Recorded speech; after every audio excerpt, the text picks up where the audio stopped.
The difference between sadness and depression. Sadness is an appropriate reaction to a negative event. The difference between sadness and depression is that sadness isn't burdened with negative thinking. For example, if you lose your job, it's normal to feel sad. But if you think that losing your job means that you're a failure and that you'll never be happy, then you may well be experiencing depression.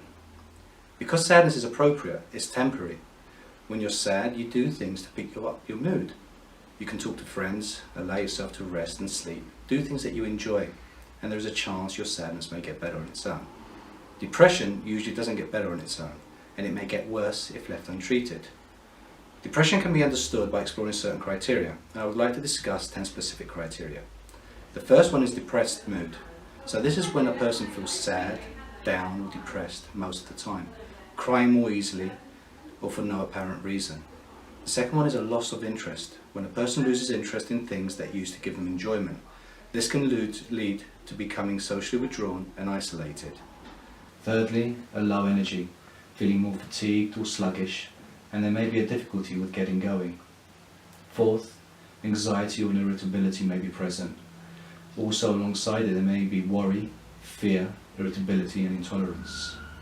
Fifth, a lower self-confidence, so a person feels hopeless or pessimistic, and there may be a sense of increased guilt and worthlessness. 6. Poor concentration. This can manifest with difficulty in regards to concentrating or making decisions. 7. There may be changes in a person's sleep, so for example they may find it difficult falling asleep or staying asleep, and there may be an increase in wanting to sleep all day or not wanting to get out of bed, feeling very tired and not refreshed in the morning. 8.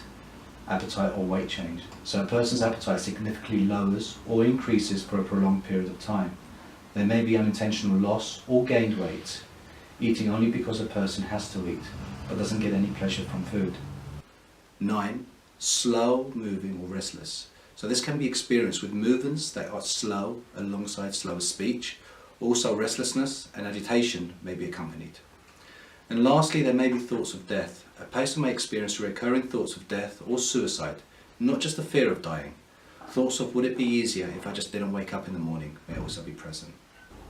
So you don't have to feel sad to be depressed. I guess this is what's confusing about depression. People often think they're not depressed because they're not sad. But sadness is not a necessary symptom of depression.